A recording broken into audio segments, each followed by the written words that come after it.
tipo de fármacos han visto que vamos a aprender? Los antiarrítmicos. Antiarrítmicos, muy bien.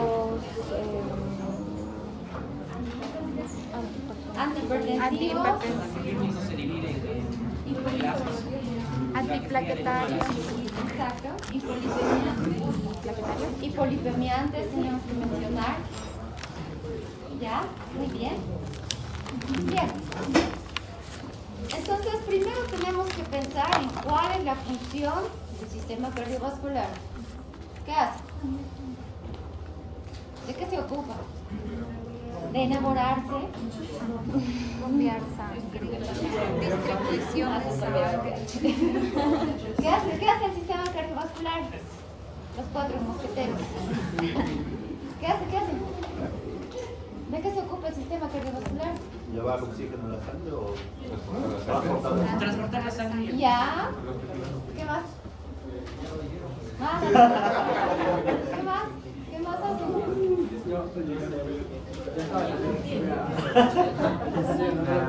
Así le vas a decir a tu paciente, perdón, estaba enfermo, no sé qué. Esa clase no viene. Esa clase no viene, me viene.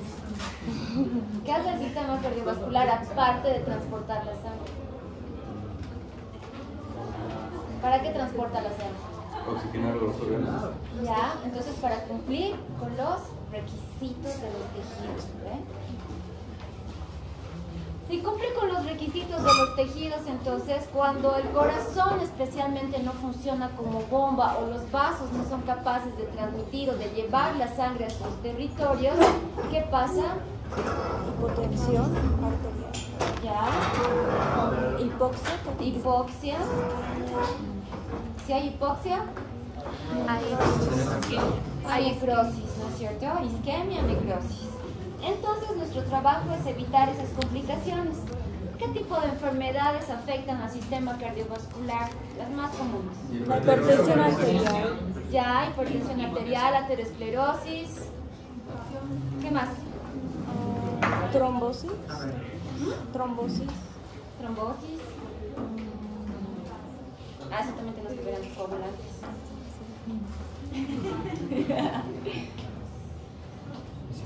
¿Edema vascular? Es una complicación. Ya, infartos, muy bien.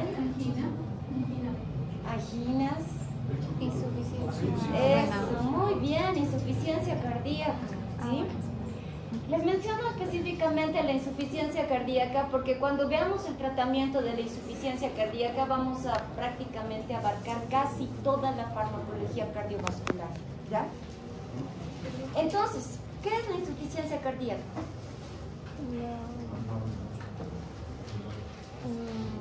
¿Cómo definirían ustedes? Le dicen a su paciente, tiene insuficiencia cardíaca, ¿qué es? Y el paciente le dice, ¿qué es eso, doctor? No, ¿Qué? ¿De qué son?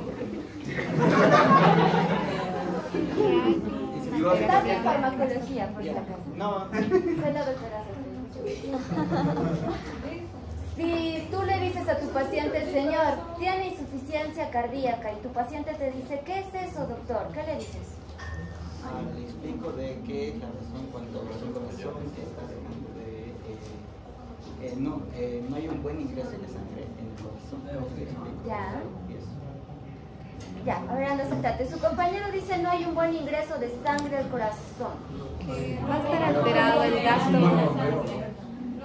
Hay una afección crónica, Muy bien, si el corazón no bombea, entonces se está volviendo insuficiente, ¿no es cierto? Porque no está cumpliendo con su función como bomba. Perfecto. Entonces vamos a definir la insuficiencia cardíaca, especialmente vamos a hablar de la congestión, ¿ya? Es el estado, nos dice, en el que el corazón no va a poder bombear lo que es la sangre al ritmo adecuado para cumplir ¿con qué? Con los requisitos que tiene el tejido o los tejidos del cuerpo, ¿sí?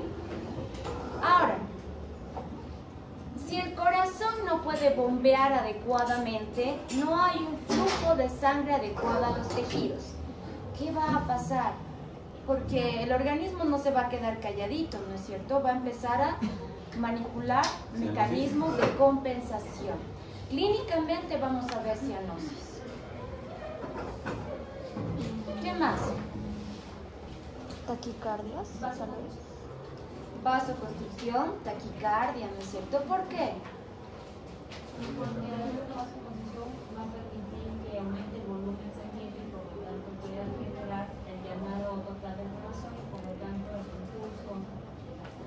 Excelente, ¿sí? Yo les pongo el ejemplo, cuando ustedes alguna vez se han comprado una bolsita de Pink Fruit o cualquier refresco en bolsa, cuando están con mucha sed, ¿qué hacen con la bolsita? La aprietan, ¿verdad? La aprietan para que salga lo mismo, incluso hasta que ya no puede respirar la bolsita, ¿verdad? Entonces, lo mismo trata de hacer nuestro organismo. No hay suficiente sangre, entonces empieza a hacer vasoconstricción. Aprietan, ¿no es cierto? Como cuando apretamos la bolsita del Pink Fruit para que pueda haber más volumen circulante. Pero hay un problema, no es que falte volumen, es que el corazón no lo está bombeando adecuadamente. Entonces, ese volumen que además estamos apretando, ¿a dónde se va a escapar?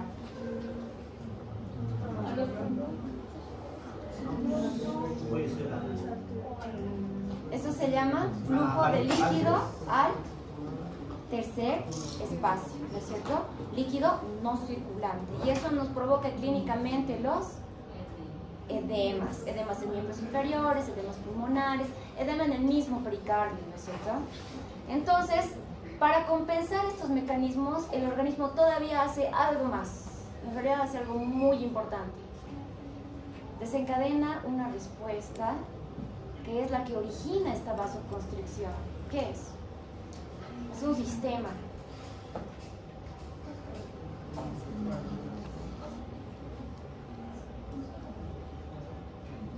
Purkinje. Es el sistema renina-angiotensina. Excelente, estrellita. Muy bien. Es el sistema renina, angiotensina, aldosterona, ¿sí? Este sistema renina, angiotensina, aldosterona es justamente el que va a provocar esta vasoconstricción en desesperación para aumentar la presión arterial, para aumentar la precardia, para aumentar la poscardia y para aumentar lo que es el flujo a los diferentes tejidos, ¿sí? Este tipo de mecanismos compensatorios son justamente los que nosotros vamos a ir a tratar de disminuir. Porque ¿qué estamos haciendo? El corazón que ya no está bombeando adecuadamente, ¿qué estamos haciendo? Le estamos dando más trabajo, ¿sí? Estamos aumentando su precardia, estamos aumentando la contractilidad, estamos causando vasoconstricción. Entonces, tarde o temprano, ¿qué va a pasar con este corazón? Va a fallar, ¿no es cierto? Ya no va a poder más responder a los esfuerzos que se están realizando. Entonces, antes de que pase eso, nosotros tenemos que evitar estas complicaciones.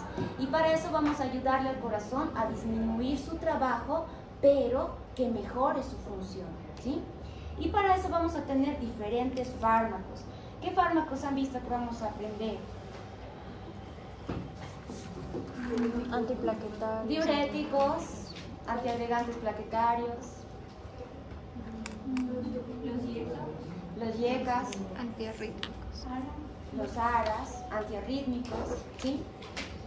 Además, vamos a ver incluso algo que ya habíamos visto antes, que son los beta bloqueadores. Ahora, aquí hay una parte importante, ¿sí? De todo lo que es el mecanismo que produce la insuficiencia cardíaca. Y les menciono lo que es la hipertrofia de los miocardiocitos. ¿Por qué se hipertrofia? No hace la fuerza de bombear la sangre. Ya, pero eso es su trabajo, bombear la sangre.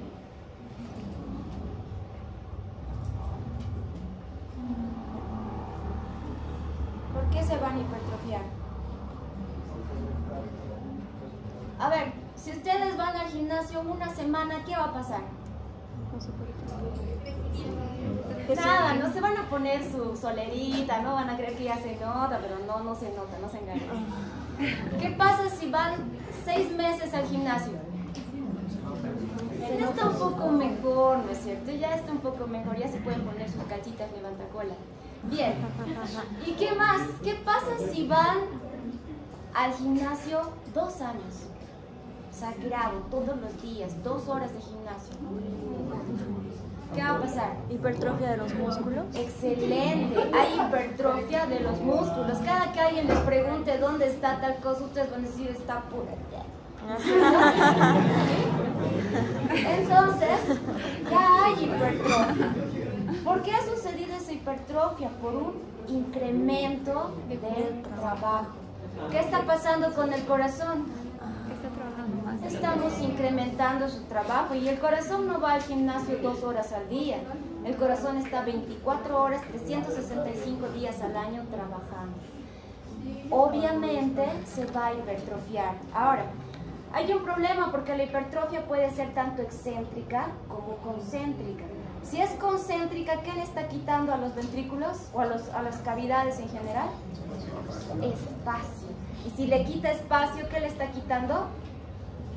Volumen de precarga, volumen de descarga. Ahora, si existe una hipertrofia, ¿ese corazón se puede contraer igual que un corazón común y corriente? Pues no, sí. Incluso se vuelve más frágil, ¿no es cierto? Entonces, a ese corazón nosotros tenemos que ayudarle a disminuir su trabajo y a mejorar su función, ¿sí? Bien, habiendo dicho esos puntos importantes, vamos a mencionar entonces que la insuficiencia cardíaca clínicamente, les voy a dar las diapositivas, ¿sí? Clínicamente se divide en lo que es una insuficiencia derecha y una insuficiencia izquierda. ¿En qué nos interesa esto? ¿Qué importa que sea derecha o izquierda? Que va a afectar a diferentes tipos de ventrículos y válvulas. ¿Y? Si tiene que ver con la circulación mayor y menor. Excelente. Principalmente se afecta a una parte primero, ¿no es cierto? Y luego vamos a afectar a todo lo que es la circulación sistémica. Entonces, existe diferencia en cuanto a la sintomatología. Yo siempre les pongo esto porque al final lo que ustedes tienen que aprender es a reconocer este tipo de enfermedades para poder tratarlas, ¿sí? Entonces van a revisar esto. Y aquí hay una infografía que yo sé que a ustedes les va a parecer exagerada, pero es excelente, ¿ya? Porque tiene todo lo que ustedes necesitan saber sobre una insuficiencia cardíaca, ¿ya? Para que la revisen. Ahora, ¿cómo creen que yo voy a decidir el tratamiento de mi insuficiencia cardíaca?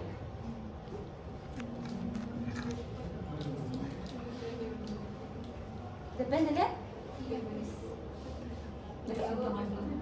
Ya, está bien, depende de la afección, ¿no es cierto? Si hablamos de izquierda, si hablamos de derecha, ¿qué más? También va a depender de factores de riesgo, de las manifestaciones clínicas, ¿sí? Y es por eso que la insuficiencia cardíaca se ha clasificado en 4, ¿sí? Según la AHA, que es la American Heart Association, nos ha clasificado a la insuficiencia cardíaca en 4 tipos, ¿sí?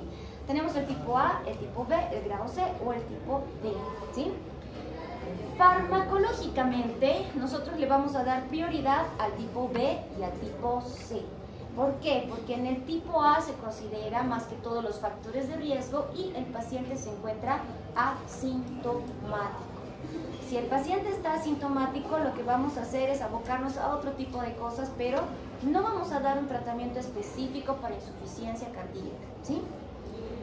En el estadio B y en el estadio C va a haber una pequeña diferencia que ahorita vamos a ver, y el estadio D en realidad va a ser para preparar a mi paciente para su tratamiento definitivo. Por ejemplo, un recambio valvular, el que se le aplique un marcapasos, que son de tipo invasivos o quirúrgicos.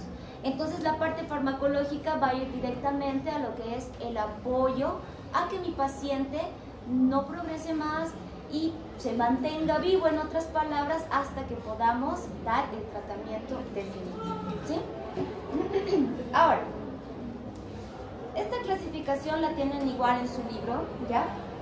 Esta clasificación nos muestra lo que son las diferentes etapas justamente. Y vamos a ver, y de aquí les pido que repasen y se fijen bien lo que son los objetivos de la terapia farmacológica, ¿sí? Dentro de estos objetivos, por ejemplo, en la etapa B, nos dice que el principal objetivo va a ir a evitar la progresión de la enfermedad. Mientras que en la etapa C nos va a dar más que todo lo que es una disminución de la sintomatología y asimismo también evitar que siga progresando, ¿sí? Para esto vamos a utilizar diferentes tipos de combinaciones farmacológicas. Por ejemplo, En la etapa C generalmente ya existe la presencia de edemas. Entonces, a diferencia de la etapa C y en la etapa B, que todavía no hay edemas, ¿qué tipo de fármaco creen que vamos a utilizar? Si en la C ya hay edemas diuréticos, ¿no es cierto? Porque tenemos que eliminar todo ese líquido no circulante, ¿sí? Entonces, vamos a dividir lo que es el tratamiento de la insuficiencia cardíaca, ¿sí?, congestiva, en lo que son estos 5 pasos, ¿sí? Y dentro de estos 5 pasos vamos a ver a los diferentes tipos de fármacos. Por ejemplo, la etapa 1 o paso 1 nos habla de los fármacos de la modulación neurohumoral, ¿sí? La etapa 2 nos menciona Reducción de precarga. reducción de la precarga. La etapa 3 nos dice reducción de la postcarga. La etapa 4, aumento de la contractilidad. Y la etapa 5, reducción de la frecuencia cardíaca.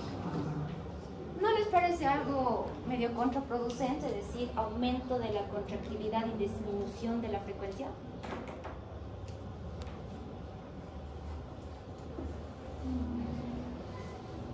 ¿No les parece raro?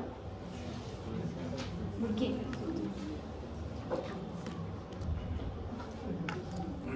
¿Cómo puedo aumentar la contractilidad y al mismo tiempo disminuir la frecuencia? Sería una relación más recta, porque digamos, bueno, sí, cuando, no sé si Sí. digamos, cuando el corazón se va a aumentar la contractilidad, entonces digamos, la contractilidad sea menor, vamos a aumentarlo, pero a un ritmo más, o sea, disminuido, lo que va a hacer que la calidad de las dos sea mejor. Esa palabra es bonita, la calidad, ¿sí? Porque lo que vamos a hacer justamente no es hacer que el corazón lata más rápido, sino que vamos a hacer que lata mejor, ¿no es cierto? Por eso entonces hablamos de la calidad de cada contracción. El corazón está haciendo contracciones desesperadas, ¿no es cierto? Entonces lo que vamos a hacer es mejorar esas contracciones, y al mejorar esas contracciones también vamos a ayudar a disminuir la frecuencia, porque si mejora la contracción no necesito hacer tantos latidos. ¿Vieron ese video en el que el expresidente estaba haciendo sus abdominales? Estaba haciendo sus abdominales así, ¿no es cierto? Nuestro corazón, cuando está enfermo, está haciendo ese tipo de contracciones, ¿sí? Contracciones que no son buenas. Entonces, lo que vamos a hacer es como si al expresidente le enseñáramos a hacer un buen abdominal que realmente funcione. Entonces, al corazón le vamos a ayudar a tener una buena contracción que sea verdaderamente útil, ¿sí? Vamos a empezar entonces con los fármacos de la modulación neurohumoral. Estas diapositivas que les voy a pasar, si se fijan, por ejemplo, la etapa 1 está en azul, ¿sí? Todas las diapositivas que estén con fondo azul corresponden a la etapa neurohumoral, y así con todos los colores, ¿de acuerdo? Bien. Entonces, modulación neurohumoral. Vamos a tener a los siguientes fármacos. ¿Qué pueden ver?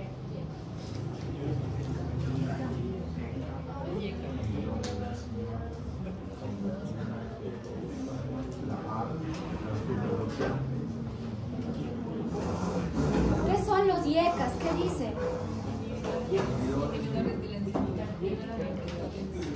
Muy bien, ¿y qué son los ARAS?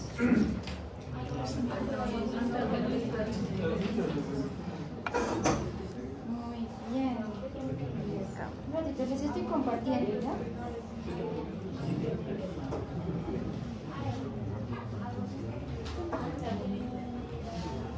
Y esta ya les he compartido para que puedan ver igual allá atrás, ¿sí? Bien. Entonces, dentro de lo que es la modulación neurohumoral vamos a tener a los llega, vamos a tener a los ARA2, ¿sí? ARA2. Tenemos beta bloqueantes, ¿qué más? Los antagonistas de los receptores mineralocorticoides y eso es todo, ¿no? Ah, ya, ese vamos a ver después. Empezamos entonces con los inhibidores de la enzima convertidora de la angiotensina. ¿Qué es la enzima convertidora de la angiotensina? ¿Qué es la angiotensina? Es una hormona. La enzima convertidora de la angiotensina es la enzima que va a La convertir. angiotensina es un antidiurético potente y el convertidor está en los pulmones y el K1 con la forma de ¿Cómo es? ¿Qué es la angiotensina? ¿Qué hace la angiotensina? Regula la presión arterial. ¿Produce? Vasoconstricción. Bien, ¿qué más? ¿Es lo único que hace? Esa es la constricción a nivel donde la secreción del líquido, el uso de potasio, la vasoconstricción, aumenta la presión arterial. Muy bien. Si vamos a hablar de los inhibidores de la angiotensina o de la enzima convertidora de angiotensina, tenemos que saber quién es la angiotensina y cómo se forma. Ya nos ha dado una idea bastante buena de lo que hace la angiotensina. ¿Cómo se forma la angiotensina? A partir de la renina. Y el K1. Sí, primero es renina, la liberación de renina y se convierte en angiotensina 1 y este va al pulmón y por la enzima convertidora de angiotensina se convierte en angiotensina 2. Muy bien. Aquí su compañero nos ha explicado bien, solo que muy bajito. Nos dice que primero tenemos a la renina, ¿no es cierto? La renina, ¿por qué se va a desencadenar? Frente al descenso de la presión arterial, ¿sí? Una vez que la renina se desencadena, esta va a ayudar a que el angiotensinógeno se convierta en angiotensina 1, ¿sí? Ahora, la angiotensina 1, gracias a la enzima convertidora de la angiotensina, se convierte en angiotensina 2, ¿sí? Y esta angiotensina 2 es la que va a tener efecto en liberación de la aldosterona y aumento de la presión arterial. ¿Cómo? Gracias a la vasoconstricción, ¿sí? Entonces, si nosotros inhibimos a la enzima convertidora de angiotensina, ¿qué va a pasar? No va a haber la... No va a se haber produce secreción angiotensina 2 y si no hay angiotensina 2, no hay vasoconstricción y si no hay vasoconstricción, no hay aumento de la presión arterial y si no hay aldosterona, vamos a ver más adelante qué hace la aldosterona. Hasta ahí. Entonces, la angiotensina 2 produce vasoconstricción. Además de producir vasoconstricción, habíamos dicho que estimula la liberación de aldosterona. Además, algo importante de la angiotensina, y esto es muy importante, estimula, nos dice, la hipertrofia y la proliferación de los cardiomiocitos y de los fibroblastos, ¿sí? Nos dice que también va a estimular a la liberación de norepinefrina. Y también algo muy importante es que contrae a las arteriolas eferentes del riñón, ¿no es cierto? Del glomero, ¿ya? Al contraer a las arteriolas eferentes, entonces altera lo que es el filtrado glomerular, ¿sí? Algo más importante que hace la angiotensina, inhibe a la bradicinina y a la sustancia P, ¿sí? Entonces, ¿qué efectos voy a tener si inhibo a la enzima convertidora de la angiotensina? Vasodilatación. Perfecto, vamos paso por paso. Vasodilatación. ¿Qué más? Excelente, inhibición de la liberación de la aldosterona. ¿Qué más? Atrofia de cardiomiocitos. Nos va a dar lo que se conoce como cardioprotección, ¿sí? ¿Por qué? Porque justamente va a evitar que se estimule esta hipertrofia y liberación y proliferación de los miocardiocitos, ¿sí? Nos va a disminuir la estimulación de la liberación de norepinefrina, así que también nos ayuda a disminuir la presión arterial, ¿sí? Ahora, aquí hay un puntito, estos dos los he puesto al final, ¿por qué? Porque estos dos son los que nos van a dar sus efectos adversos más importantes. Primero, ¿qué va a pasar si nos disminuye lo que es la presión o el flujo sanguíneo en las arteriolas diferentes?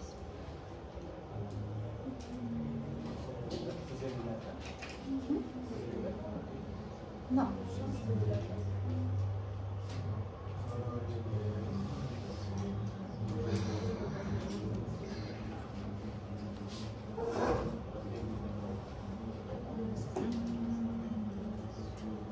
Los IECAS pueden provocar lo que es una disminución de la filtración glomerular, ¿sí? Acuérdense que la angiotensina nos está diciendo que las contrae, ¿sí? Con esto, al contraer demasiado o al relajar demasiado, modificamos el flujo de la parte diferente del riñón, ¿sí? Y con esto podemos conseguir alteraciones del filtrado glomerular. Ahora, la angiotensina nos inhibe la bradicinina y la sustancia P. Entonces, ¿los IECAS qué harán? Producen un incremento de la bradicinina y de la sustancia P, ¿sí? Esto nos va a llevar a uno de los efectos adversos por los cuales se suspende con mayor razón a los IECAS, que es la tos, ¿sí? La tos. Por incremento de la bradicinina y de la sustancia P es que se produce la tos, especialmente relacionada con los IECAS, ¿sí? Entonces, son vasodilatadores. Al disminuir lo que es la secreción o la producción de la aldosterona, se van a convertir en diuréticos indirectos, ¿sí? Además, van a producir también lo que es una disminución de la excreción de potasio, ¿ya? Y pueden producirnos entonces lo que es una hipercalemia, ¿de acuerdo? Habíamos dicho que tienen entonces efectos antiremodeladores. Al inhibir la secreción de la norepinefrina se convierten en simpático-líticos, ¿sí? Y no se olviden que pueden reducir entonces repentinamente lo que es la filtración glomerular. Y por el aumento de la sustancia P y la bradicinina producen tos, ¿sí? Tos. ¿Quiénes son los IECAS? Captopril, enalapril, lisinopril, etc. Los más comunes, el enalapril, el captopril y el lisinopril, ¿sí? Repetimos entonces, como efectos adversos pueden causar hipercalemia. Y esta hipercalemia, dependiendo de la dosis, puede ser entre leve, moderada o grave. Les he dejado aquí los parámetros para considerarlo, ¿sí? Pueden causar lesión renal, recuerden que pueden disminuir o alterar lo que es la tasa de filtración glomerular. Producen, por lo tanto, también un incremento de la creatinina. Pueden causar lo que es esta tos seca, intensa, que no suele ceder a ningún tipo de antitusivos. Pueden provocar también como reacción alérgica lo que es el angioedema, que es la segunda causa por la cual se suele discontinuar este tipo de fármacos. Muchos pacientes han desarrollado una alergia, que no es una alergia común y corriente, sino que lleva al angioedema. ¿Cuál habíamos dicho que era la diferencia de la alergia común y el angioedema? Que produce compromiso de las mucosas, ¿no es cierto? Y al comprometer las mucosas, lo peor es el edema de glotis, ¿sí? Porque esto puede ser muy peligroso. También nos pueden causar hipotensión, ¿sí? Como un efecto también relacionado pueden causar neutropenia. Van a tener mucho cuidado de iniciar el tratamiento con IECAS en pacientes jóvenes. Porque en pacientes jóvenes que requieran el tratamiento con YECA se debe siempre descartar la presencia de estenosis en la arteria renal, ¿sí? Especialmente en pacientes que son reacios al tratamiento, ¿ya? En estos pacientes no es muy fácil encontrar la estenosis arterial renal, pero si este paciente tiene estenosis arterial y ustedes utilizan YECA, va a ser muy contraproducente, ¿sí? Entonces, en pacientes jóvenes que requieran el uso de YECAs, siempre descarten la presencia de estenosis de la arteria renal, ¿sí? Obviamente no se utiliza en pacientes con alergia y obviamente vamos a tener mucho cuidado en pacientes que sean renópatas, ¿sí? No significa que no los vamos a utilizar en pacientes renópatas, significa que vamos a tener mucho cuidado especialmente con el cálculo de la dosis, ¿sí? Muy bien. ¿Quedan claros los YECAs? Perfecto. Pasamos entonces a los ARAs, ¿sí? Los ARA2, a diferencia de los inhibidores de la enzima convertidora de la angiotensina, son antagonistas de los receptores de angiotensina 2. Es decir, que no van a inhibir su conversión. Lo que van a hacer es antagonizar a sus receptores, ¿sí? Por tanto, los ARA van a tener los mismos efectos de los YECA, pero no van a tener el efecto de incrementar lo que es la sustancia P y la bradicininina. Por tanto, no producen tos, ¿sí? ¿Cuáles son los ARA2? Tenemos a los sartán, que es el más popular. Tenemos al candesartán, al valsartán, entre otros, ¿sí? El más común es los sartán. Por tanto, los ARA2 tienen las mismas contraindicaciones y los mismos efectos adversos que los YECA, exceptuando la tos. Generalmente el tratamiento se inicia con YECAs, ¿sí? Pero ahora nos están diciendo las nuevas indicaciones que es de preferencia iniciar directamente con los ARA2. Para no perder el tiempo con los YECAs 1 y 2, evitar el tener que hacer el cambio de los YECAs a los ARAs, ¿sí? ¿Cuándo se utiliza ARA2 hoy en día? Cuando no se puede utilizar los YECAs. ¿Cuándo se utilizan los YECAs? Cuando no se puede utilizar los ARAs, ¿sí? En caso de sus contraindicaciones. ¿Alguna pregunta de los ARA2? ¿Tiene algún tipo de protocolo de traspaso de YECA a ARA2? No. Lo único que haces es discontinuar los YECAs y empezar con los ARAs. Obviamente, dosis después. ¿Ya? ¿Alguna pregunta más? Entonces, ya hemos visto YECAs y hemos visto ARA2. Ahora vamos a recordar a los beta bloqueadores. Los beta bloqueadores, acuérdense, tienen funciones cronotrópicas, dromotrópicas, lucitrópicas, ¿no es cierto? Basmotrópicas negativas. ¿Qué significa esto? ¿Qué significaba cronotropismo? Dromotropismo.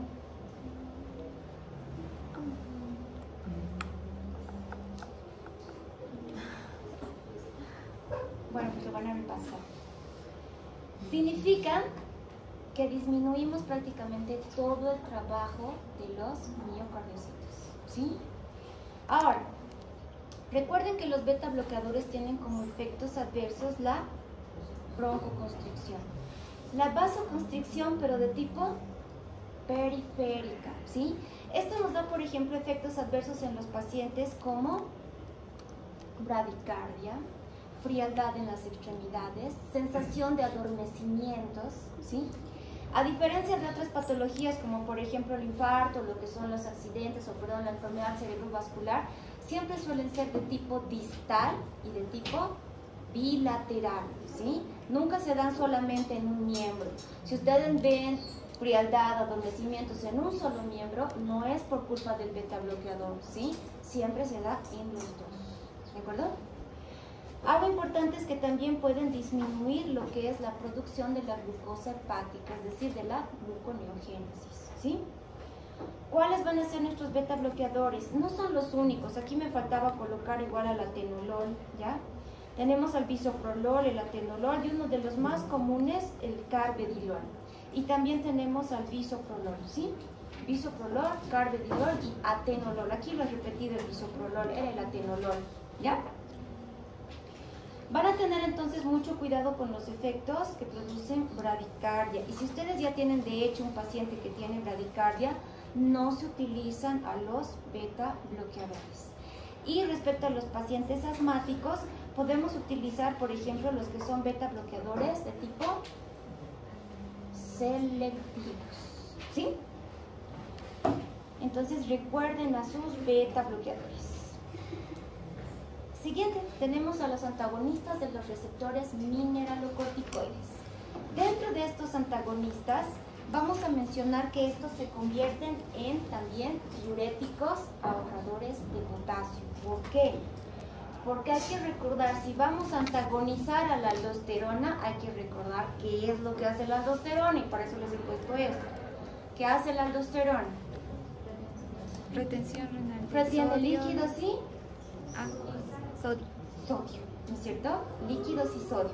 Además nos ayuda a perder potasio y magnesio, ¿sí? También tiene lo que es un tipo de activación simpática y de inhibición parasimpática. Puede producir, esto es importante, fibrosis miocárdica y endotelial, ¿sí? Entonces, cuando nosotros antagonizamos a la aldosterona, ¿qué vamos a conseguir? Una disminución de la retención renal. ¿Qué vamos a pasar con los líquidos?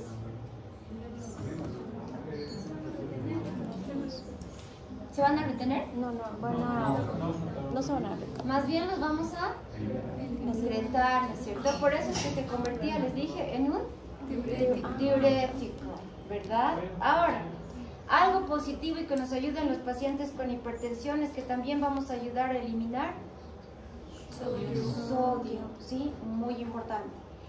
Lo bueno y lo malo es que también vamos a quedarnos con ¿qué? Pérdida de potasio.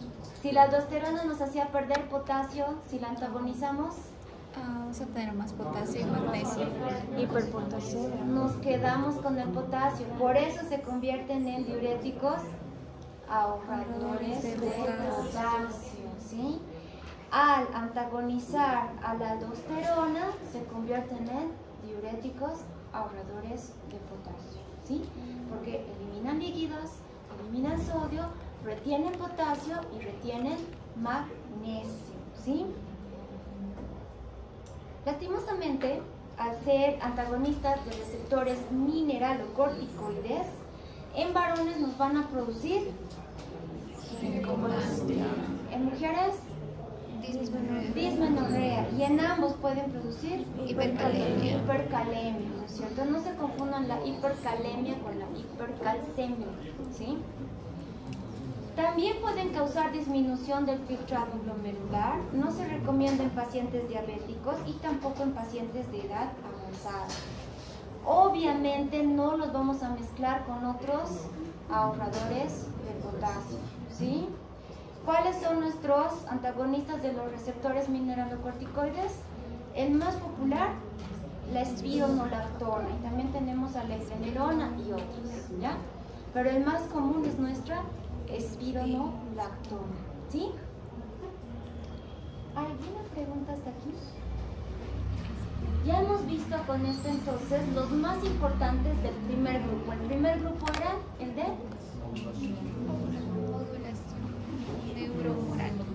modulación neuromoral. Entre los de modulación neuromoral teníamos ¿a quiénes? Y los antagonistas de los receptores mineralocorticoides. ¿Ya? ¿Llegas? Ahora dos beta bloqueadores. Antagonistas de los receptores mineralocorticoides. Receptores mineralocorticoides, ¿sí? ¿Quiénes eran los YECAS? Debe estar en tus apuntes que le has pasado. ¿Cuáles son los YECAS?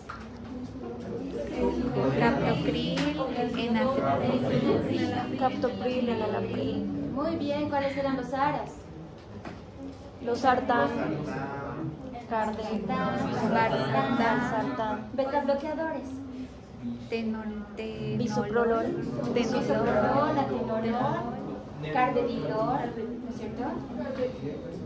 Y los antagonistas de los receptores mineralocorticoides? Espironolactona. Espironolactona, muy bien, muy bien. Ahora les voy a mencionar una combinación, ya que no es obligatorio que aprendan, pero tenemos una combinación que nos da a los antagonistas de los receptores con inhibidores de neprilicina. Lo mismo, si vamos a inhibir a la neprilicina, tenemos que saber qué es la neprilicina. La neprilicina lo que hace es mediar una degradación enzimática, especialmente de los péptidos natriuréticos y de la sustancia P. ¿Sí? Esta combinación lo que nos va a hacer es mejorar la natriuresis, mejorar la diuresis y nos produce tanto vasodilatación arterial como venosa, ¿sí? Hace que es una combinación muy potente, ¿ya? ¿Alguna pregunta hasta aquí? ¿Ha quedado todo claro? ¿Sí? Bien. Entonces pasamos al segundo punto. ¿Cuál era el segundo punto? Disminución de precarga. Reducción de la ¿Cuál era? ¿Qué cosa con la precarga? Reducción, ¿sí? Reducción de la precarga. Para la reducción de la precarga vamos a tener a los diuréticos, ¿sí? Ahora, los diuréticos se van a dividir en tres grupos bien grandes, ¿sí? Tenemos a los diuréticos, ¿qué dicen? Teasa, diacídicos y a los ahorradores de potasio, ¿sí? Estos tres grupos de diuréticos nos van a dar relativamente diferentes tipos de diuresis porque van a hacer efecto en diferentes niveles de... ¿Qué es esto? Es un glomérulo y... Este es el glomérulo, el rojito. Lo que más me interesa es esto, ¿qué es? La asa de Henle. Exacto, son los túbulos renales, ¿sí? La principal diferencia de nuestros diuréticos va a derivar en la porción en la que estos vayan a tener efecto, ¿sí? Por ejemplo, vamos a hablar primero de los diuréticos de asa, ¿sí? Les he puesto este gráfico, ahorita lo vamos a utilizar, ¿sí? Los diuréticos de asa nos dicen que van a hacer dos cosas. Primero, inhiben a los importadores de sodio, potasio y 2-plomo, ¿sí? Estos importadores se encuentran en el rama ascendente del asa de Henle, ¿sí? La rama ascendente del asa de Henle es todo esto, desde aquí hasta aquí, ¿sí? Ahora, además, nos van a inhibir una reabsorción tubular de sodio y cloro, ¿en dónde? En el segmento medular y cortical del asa gruesa ascendente de Henle, ¿sí? El asa de Henle, ¿sí?, se divide en 2 a 3 porciones, dependiendo de los autores que ustedes lean. Unos autores lo dividen simplemente como asa descendente y asa ascendente. Otros autores lo dividen como asa descendente, la porción descendente del asa de Henle, el asa propiamente dicha y la porción ascendente del asa de Henle. Ahora, si quieren ser más específicos todavía, tenemos la porción gruesa de la rama descendente del asa de Henle, la porción delgada de la rama descendente del asa de Henle, el asa de Henle, y la porción delgada de la rama ascendente y la porción gruesa de la rama ascendente. Ahora, nos vamos a hacer énfasis en la rama ascendente. Acabamos de decir que la rama ascendente tiene una porción delgada y una porción gruesa. Ahora, esta porción gruesa comparte dos lugares. Una partecita está en la médula y la otra partecita está en la corteza. El punto en el que hace efecto el diurético de asa, uno es directamente en el asa ascendente y dos nos dice en el segmento medular y cortical de la rama ascendente gruesa. ¿Se acuerdan que les había dicho aquí teníamos una porción gruesa que compartía médula y corteza? En esa porción gruesa que se encuentra un pedacito en la médula y el otro pedacito en la corteza, ahí vamos a tener el efecto de los diuréticos de ASA. En dos tipos de transportadores. Uno, un importador de sodio, potasio, cloro, y el otro que es un transportador de sodio y cloro, ¿sí? Entonces, lo que vamos a conseguir con esto es incrementar la diuresis, ¿sí? Y al incrementar la diuresis, también vamos a provocar que se incremente la salida del sodio, ¿sí? Por eso es que los diuréticos también nos sirven para los casos de hipertensión arterial, ¿sí? Bien. Lastimosamente, como efectos adversos nos van a provocar todo hipo excepto al ácido úrico, ¿sí? Hipocalemia, hiponatremia, hipomagnesemia, hipocalcemia e hiperuricemia, ¿sí? Nos disminuyen todo menos el ácido úrico, ¿sí? También pueden provocar como efecto secundario lo que es una intolerancia a la glucosa. ¿Quiénes van a ser nuestros diuréticos de ASA? El más común han debido escuchar a la furosemida, ¿sí? Tenemos también a sus hermanitas, la torasemida y la bumetilina, ¿sí? Pero la más común, la furosemida, que vienen comprimidos y en ampollas también, ¿sí? ¿Se entiende hasta ahora los diuréticos de ASA? Perfecto. Nos vamos entonces a los diuréticos tiacídicos o de tiacida, que también se conocen, ¿sí? Generalmente los diuréticos tiacídicos se utilizan en combinación con los diuréticos de ASA, ¿ya? Lo que van a hacer los tiacídicos es inhibir el cotransporte de cloro y sodio. Al inhibir el cotransporte de cloro y sodio, esto lo hacen ¿en qué parte? En lo que es la parte inicial del túbulo contorneado distal. Eso es aquí, ¿sí? A continuación del rama o de la rama ascendente del asa de Henle se encuentra el túbulo contorneado distal.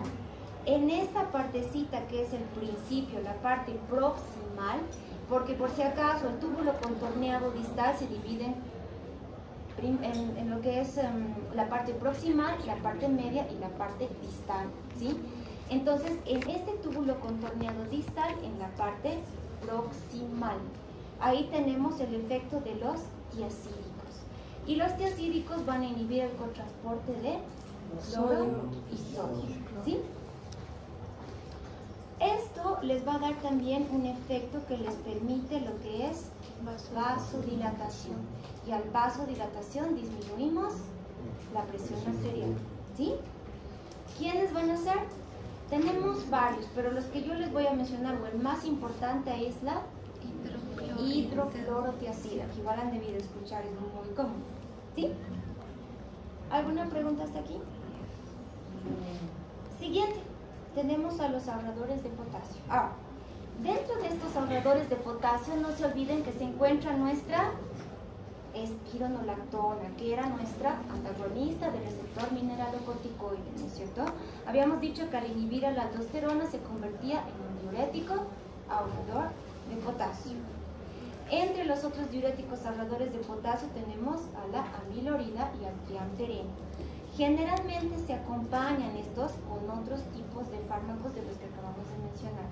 Y como les había dicho, se acompañan a veces de otros diuréticos, ¿sí? Lo que van a hacer estos ahorradores de potasio, bueno, en parte de la espironolactona, es principalmente inhibir a la aldosterona. Y con eso vamos a conseguir lo que es una inhibición de los canales de sodio y evitando la excreción del potasio. Ahora, los diuréticos de ASA hacen efecto a nivel de lo que es el túbulo distal, ¿sí? ¿Dónde se encuentra el túbulo distal? En la parte próxima.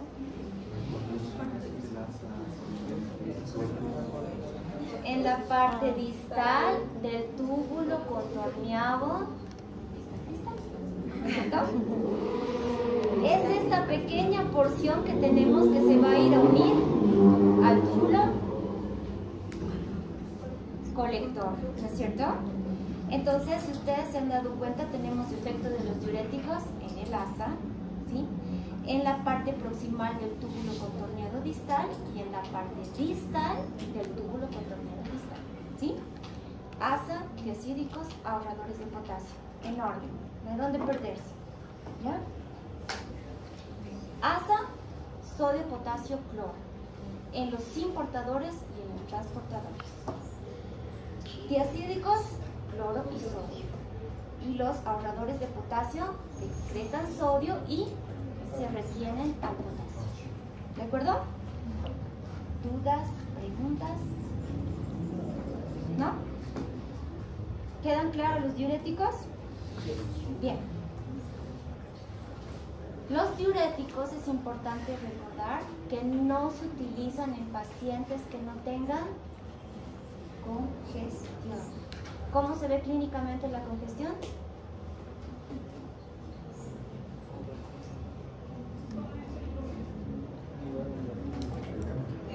Edemas, muy bien, ¿sí? Entonces en pacientes que no tengan datos de congestión no se sugiere el uso de diuréticos, ¿sí?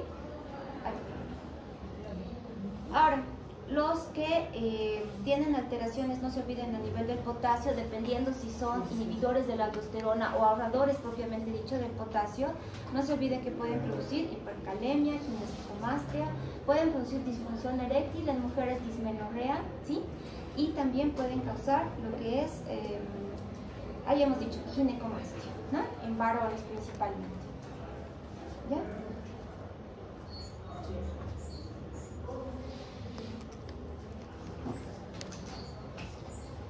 Hemos visto entonces, primero, modulación neurohumoral y segundo, diuréticos, ¿sí? Nuestra regulación neurohumoral, IECAS, ARA2, beta bloqueadores, antagonistas de receptores mineralocorticoides, diuréticos, de asa, tiacídicos y ahorradores de potasio, ¿sí? Muy bien. El día de mañana vamos a ver ya lo que es la reducción de la poscarga, los fármacos para aumentar la contractilidad y vamos a ver por último lo que son los que nos reducen la frecuencia cardíaca, es poquito, ¿sí? Y terminamos viendo lo que son los antiarrítmicos y vamos a mencionar a los antiagregantes plaquetarios y los hipolipemiantes. En realidad los hipolipemiantes ya los hemos visto, ¿sí? ¿Cuáles eran? Hipolipemiantes. Hemos mencionado 3 y han dibujado. Ah, la estatina. Estatinas, muy bien. ¿Qué más? Fibratos, muy bien. Y los inhibidores de la ApoB100 como el mismo Marcin. ¿Cierto? Dentro de las estatinas teníamos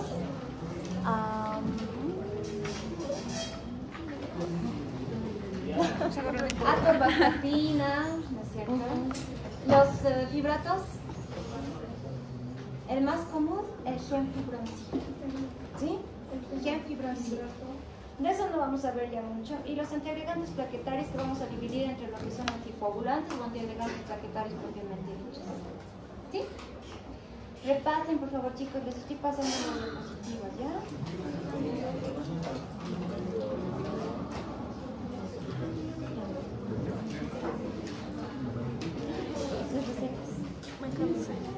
Me debían 2 recetas, ¿verdad? Ya. Son 2 o 3, ¿no? El otro es de...